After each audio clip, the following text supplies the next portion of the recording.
Today's session is entitled How to Build a Sustainable Mental Health Practice. We know that many of you are involved in the mental health space already.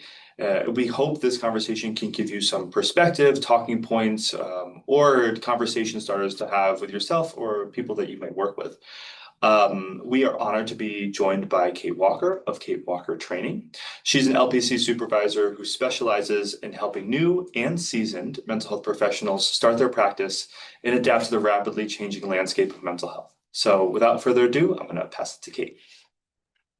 Hello, everyone. I'm super happy to be here. Thank you for having me. And I'm joined by my assistant today, Jennifer Marie Fairchild, who is an LPC associate in Texas.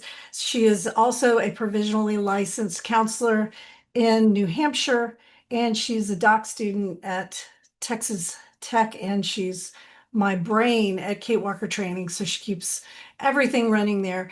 And so, yeah, how to build a sustainable mental health practice. Thumbs up. Can everybody see my screen? We good? All right, awesome. All right. So a lot of people give these kind of presentations, but this may make it a little bit different for you. I'm not a business coach. I don't ever want to be a business coach. I don't have the patience for business coaching, but what I can help you with are things that I do teach supervisors. So I teach the 40-hour training to become a supervisor in Texas. I'm a counselor educator this semester. I'm teaching University of Texas, El Paso. And so I do also run some communities on Facebook. I have Texas counselors creating badass businesses. I have a podcast, badass therapists building practices that thrive. Yes, I do overuse the word badass. But the reason I have these communities, and my dog's in the room and he always jingles whenever I talk, so I apologize for that. But the reason I do this is because we get asked so many questions. And so I couldn't ignore the topic of private practice, especially with the rules changing a few years ago, at least for LPC associates to be able to own their own businesses. And I am also an LMFT supervisor, and I saw some social workers in the chat too. I don't want to ignore you. Even though I'm not a social worker, we do have a social work expert at Kate Walker Training named Dr. Ashley Stevens, and she is located in the Austin area. So if you have a question, social work related and business that I can't answer, I will collect those and make sure we pass those along to her. So I got 20 minutes. I got a timer running. I want to make sure I stay on track. So the thing about private practice, and we saw this a lot when the rule changed a couple of years ago, there is this idea, it sounds amazing, but how do you know, how do you get there? How do you know if it's really for you? So the problem, most counselors are trained to be clinicians, not business owners. There's confusion, overwhelm, and a lot of bad advice out there. Y'all, last week I had a meeting and it was with supervisors, and I have several supervisors that bill themselves, they market themselves as helping LPC associates, LMFT, and they say, yeah, I'll help them with business. And I'm like, how? Well, I'll tell them to go open a bank account. I'm like, you don't charge extra for that. You know what I mean?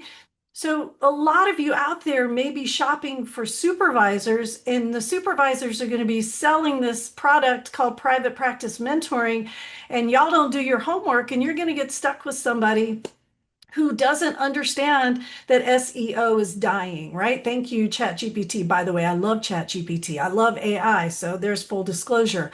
But marketing is changing so fast, and the rules are changing so fast. So if you are shopping for a supervisor, I don't know where you guys are in your careers, that's a big deal. Do your homework. Many counselors delay or give up because they don't have a clear roadmap. I don't have the stats on this. I know I wanted to quit after 5 years, but 20 years later, here I am.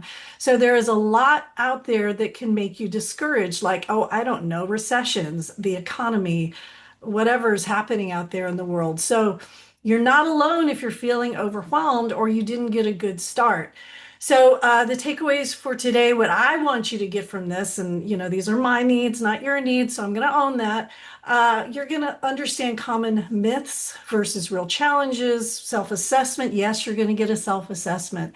And I'll give it to the folks who are running this program to make sure you guys have it. I'm going to talk about different business models. I'm not going to get technical about, what are the tax advantages of an S Corp over a single member LLC. If you want more information about that, it's going to take more than 20 minutes. And then we will include a case study. So I know you guys are watching the chats. Please interrupt me if there's a question. I don't mind being interrupted, and we will go down any rabbit hole y'all want to go down. We good? All right, here we go. So the myth, you will be your own boss and make bank right away. The reality is flexibility, that's freedom, financial freedom, freedom to travel, freedom to set your own schedule. If you are a caregiver for kids or parents or anyone, flexibility is amazing. It is priceless. They're possible, but they require structure. So self-check, is private practice right for me? Ask yourself, do I want more autonomy or do I need more support? When I had a private practice with associates, I had a nonprofit called Ann's Place, and at one time I had 7 associates working for me who I was training them to become private practice owners. And a lot of them came back and they're like, no, I do not want to do this. This sucks. I don't want to be away from you. I don't want to be on my own with all the things. And that's okay. If you need support, everybody needs support. I'm an entrepreneur and I need support. Are you okay wearing multiple hats? Counselor, ethical marketer. I did include the word ethical there because y'all, I have heard some stories about some marketing things people should not be doing. And if you don't know the rules for your particular license, that can go sideways really fast. And then what kind of lifestyle do I want long term? Again, I don't care if you want a Bentley in your garage. For me, freedom is priceless. I have a husband who is going to be retiring soon, and I think he's just jealous of me because I get to travel and go everywhere and work wherever I want. But it's really, really important that we have the freedom to go visit our grandkids or go visit, do all the things. So that doesn't mean everybody should want that, right? You've got to take a deep breath, talk with your partner, your supportive people, and come up with your own version of what kind of a lifestyle you're really going for here. I know seems really basic, but this is the ethics portion of this. 680, I'm sorry, LPC, this is for LPC, but LMFT and social work. With the dawning of BHEC a few years ago, we all align pretty clearly on the next 3 slides. 681.31 just happens to be the LPC code. Be accurate, be smart, and supervise well. So be accurate. If you're going to market yourself, make sure you're marketing exactly what it is you can do and correct anybody who's saying you can do something that you know you can't do. Be smart. If you are a PhD, or an MD, make sure that when you list your degree, it's not going to take you down a rabbit hole. I had an associate once who was an MD. She was giving a first session to someone, and the person started taking their clothes off because she was advertising she was an MD and an LPC associate. So this person was confused. If you're a supervisor out there, just remember you have double duty. Nobody's clarified the difference between business and clinical yet, right? Because all of this stuff is so new for LPC. LMFTs, y'all have been doing this for a long time. But this idea that if you're a supervisor, you've got to stay on top of your supervisee's marketing as well. No, that doesn't mean you get the passwords for their personal accounts. What it means is you're going to watch their business activities and make sure they're following the rules as well. All right. I know I'm talking fast, y'all. I'm slow me down, stop me, ask me questions. Do your job. If you're going to be a practice owner, you have to know all of these rules, the corresponding social work and LMFT rules around informed consent, client records, billing, conflicts and boundaries, required reporting, mandatory reporting, or permission to warn, which we have a lot of in Texas. And then, of course, just general ethics. If you're going to be in a solo practice or if you're going to grow to a group practice, if you're the boss, guess who's in charge of that? Marketing ethics, same thing. Be accurate, be smart, supervise well. They just have marketing, and it's really important. It's in two places. All right, so three private practice paths. I did not call them models because I knew I was not going to dive into models today. But paths, and these are all legit. Full-time solo practitioner, just you by your lonesome. A group practice member, which you can do, right? You can be a 1099 contractor with a private practice. We are finding out all kinds of new things about that as in regard to who owns the records, what happens if you get a subpoena, what happens if the practice gets a subpoena. So there are lots of things going on with client records and taxes. So be sure you talk with your malpractice attorney, insurance, and an attorney before you sign on as a 1099. I'm not going to go there during this presentation though. And what I recommend is being a solo practitioner and have side hustles. That's just me. I'm an entrepreneur, but I like safety nets. So it's really hard for me to ever just have one job, right? So right now I do have a private practice. I do have Kate Walker training where I sell courses and the 40-hour training to become a supervisor in Texas, and I teach at UT El Paso. I seem to always have at least three jobs, and I'm an empty nester, so I've got time. But remember that as you're thinking about private practice and becoming an entrepreneur, this hybrid or side hustle model can serve as a bridge as you're moving into private practice from a real job. Sorry, did I say that? I don't mean real job. Private practice on your own is a real job, but be careful. A lot of us have a low risk tolerance, but we really want to be entrepreneurs. So talk with your supportive partner, your supportive community, and discuss what safety looks like. Don't just walk home one day and say, hey, I quit my job. I'm a private practice owner now. By the way, I also do couple counseling. That's my specialty. So full-time solo practice. Let's look at that. Three phases. The private practice roadmap. Phase one, learn business basics, build your brand, save money. Phase two, set up systems, build a website, start seeing clients. Phase three, increase your fees, refine your niche, whatever, possibly hire or expand or add another stream of income. Jennifer and I see all the time in our Facebook groups, in meetings like this, where people are doing it all at the same time. Like they are just, it's beyond juggling. They are juggling riding a bike underwater. They're trying to do all the things. In my husband's ex-military, he called it building a plane in flight, right? And there was a little video about that. And sometimes that's what it feels like, even when you're doing entrepreneuring right.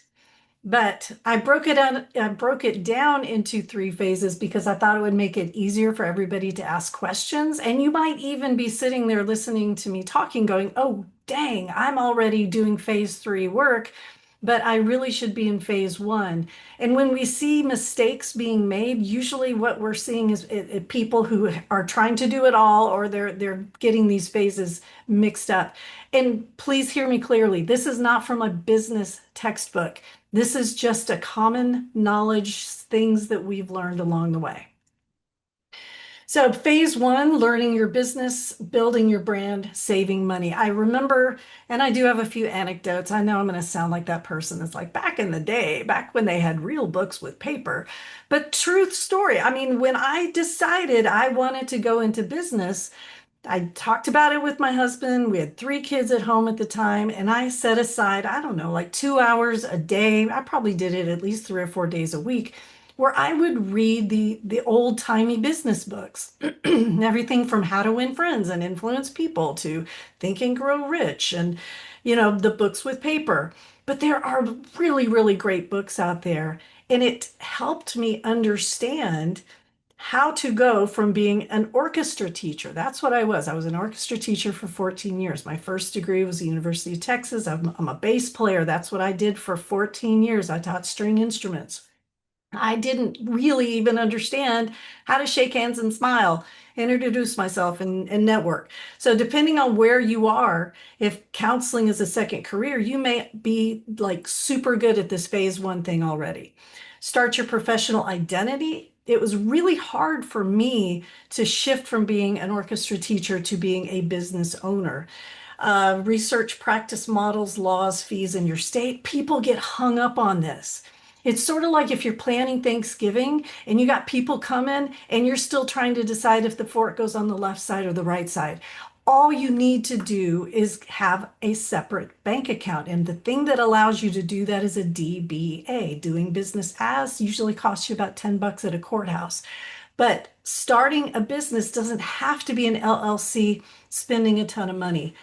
Attending business focused trainings and webinars. Every community has it. They have chambers of commerce, they have the Small Business Administration, um, stuff that is free because if you succeed, it makes everybody's stats look good, right? We can report, hey, we had all of these small businesses open and they didn't go out of business. So they want to see you succeed. The one that really did well for me, and I'm going to just say it costs money. It's called Business Networking International. Um, but I'm telling you, it was like a small crash course in how to network and build your business. Phase two, set up systems, build a website, start seeing clients. So choosing a business structure, making sure now you're getting legal. So if you're noticing tax implications, your partner's like, hey, this business thing you're doing, it's thrown us into a new tax bracket. Not okay. So it's time to go visit your accountant and restructure things so you get some tax advantages. You want to make sure you've got systems for billing, paperwork, and intakes, especially if you're virtual, right? I mean, it's hard to mail things back and forth and get signatures. Expand your website. Now, this is the thing that's really, really important. You remember I said earlier, SEO is dead. It's dying. It's on life support. It's ChatGPT, Google algorithms, things have changed. So if you don't have a national organization, a .edu, an MD, a PhD after your name, it's hard to get your content onto page one. And Psychology Today is learning that as well. So we talk about being sticky versus being shiny. So expanding your website to add opt-ins and to add resources so that you become a resource, you're positioning your brand so you are an expert in your community. And then, of course, see clients. Increase your fees. This is phase three. Ready to now start increasing your fees. This is where we see a lot of folks flipping this because maybe you start out asking a lot for your sessions, and I don't want to steal your thunder and devalue you because the other end of the spectrum is you're charging too little. But understand you have this phase three, you're going to raise your rates. I mean, one of the things in my private practice, I never raised my rates on existing clients. So if somebody came to me tomorrow from 20 years ago and they're like, hey, you only charged me 55 bucks a session, I would honor that. So at this point, refining your niche, raising your rates. Your niche, a lot of people stress about that like they stress about business models. And really, your niche is going to help you become an efficient marketer because you know who you're talking to. You're going to add revenue streams like, oh, I don't know, become a supervisor. Take the 40-hour training to become a supervisor in Texas. Add that book you've always wanted to write, sell courses, create an online CE, something that you can sell, but mainly protecting your energy and building a sustainable week because you are amazing. You do have a calling to help people. And a lot of times, what Jennifer and I see, people get this calling, they want to go help people, and then they burn out and they're like, I'm going to go be a realtor. This sucks, right? So understand that you will be successful. You've got the brain for this, you've got the calling for this. So start now thinking about what a sustainable week looks like. I know when I started out in private practice, if you've heard me speak before, you've heard me say this. I had three young kids who then became three older kids, and I knew I needed to be done working by 2:30 so I could be home when the high school bus dropped the kids off. I mean, they don't teach you that in school. They won't tell you that, okay, that everybody says, no, no, 5 to 7, that's the sweet spot. Just plan on giving up your evenings and your weekends. Nobody ever taught me that, so I didn't know better. So early missteps, waiting till you're ready, overthinking, undercharging, believing you have to do it all by yourself. And respectfully, there's a pitch incoming. If you do feel like you need more, I am going to, and yes, Jennifer, that's you. We do have a course coming up, and it's actually this week. I know that's super short notice, but if you do want to go deeper, it does cost money. But there you go, there you have it. And I think that's time. Jennifer, you're up. Alrighty. So, um, y- you talked about the push for LPC associates to be able to own a private practice over the last few years, and the idea has really taken hold. But there's a difficult shift. I've worked in an IOP for over a year. I've done some other casework where it was, hi, you need a client. Here you go. Here is Bob. And this is everything afflicting Bob and Bob is going through. And I go, perfect, great, thank you. The intake is done. I meet with Bob and we just jump right in. And so you get used to that and you think, hey, I've got the hang of these clinical skills and I want to open a private practice. And you go from one end of the spectrum of, yeah, virtual, like, you don't even have to mess with a PLLC in the beginning. Just get a Psychology Today profile, market yourself, get you a Zoom account, figure out a HIPAA compliant pay system and take off. And then you get people go, no, no, no, no, no, it's not that easy. You do need the bank account and you need this and you need a professional will. And so it's this broad spectrum of Mhm. it can be really easy to know it's not easy at all. How do you differentiate and find that middle ground to where you're not overwhelmed? I think, and Jennifer and I talked about this, because our case study is sort of like this conglomeration of a lot of different things that we hear. And it's honestly, and I've heard this from other practice coaches. You've got folks who've worked in the IOPs and the agencies and the settings where they're seeing 30 to 40 people a week, and that's their normal.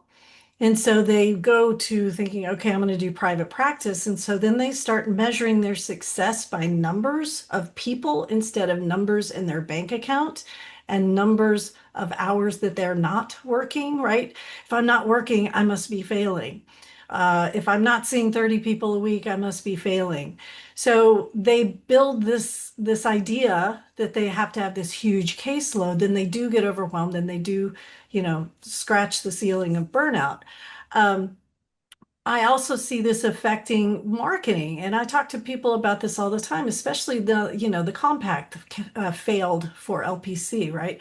And I say that it failed because this is strike two, and it didn't even make it out of committee, and it's just really, really weird to me.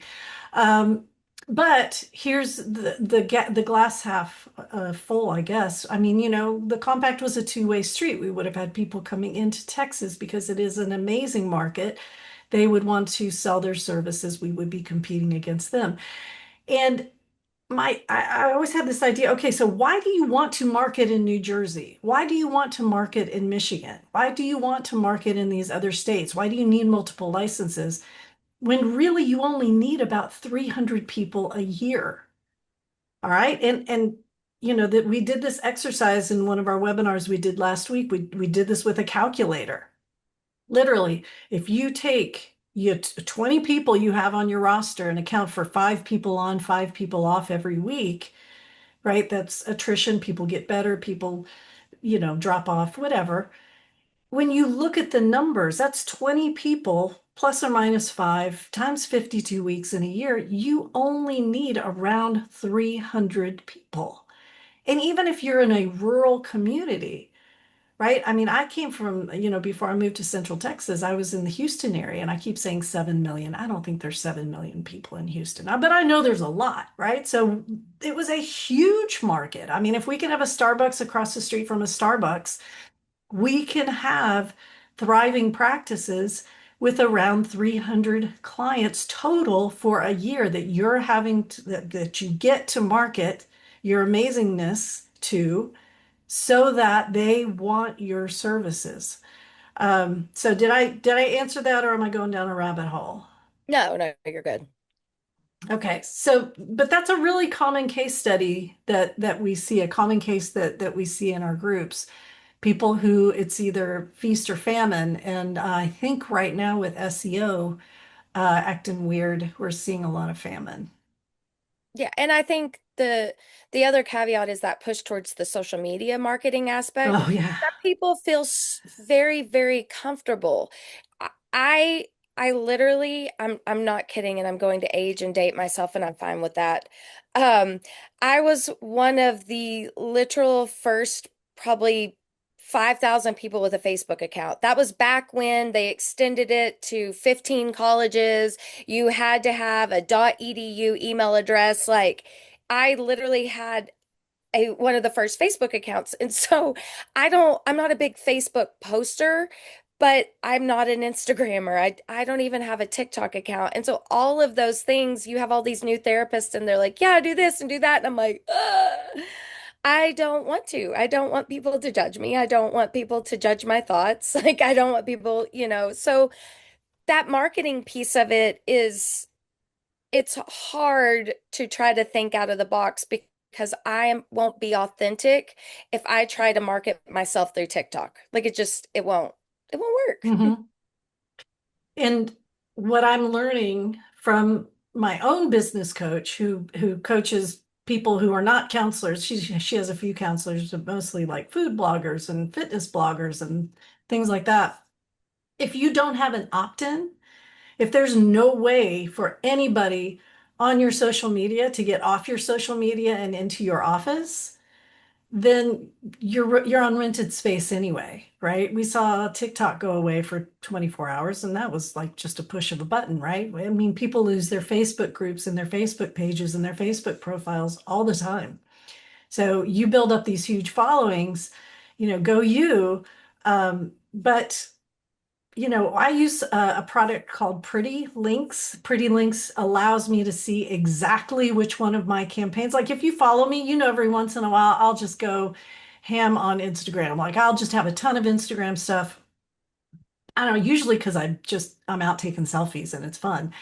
But then when I really measure the data with the links, it's not pulling any weight when it comes to my monthly KPIs, my key performance indicators, right? And the KPIs I recommend for counselors are phone calls connected, first appointments actually booked, and then first appointments who show up. Those four KPIs. And if you can't measure success with your TikTok dance or your Instagram, whatever, by these four KPIs going up, then you're probably wasting your time. And I know a lot of you who actually hire people to do that. Same thing with people that you hire to do your website copy. If you cannot measure these four KPIs going up because you did a thing on your website for whatever, then there's no way to know if you're wasting your time. Well, it's likely that you're wasting your time.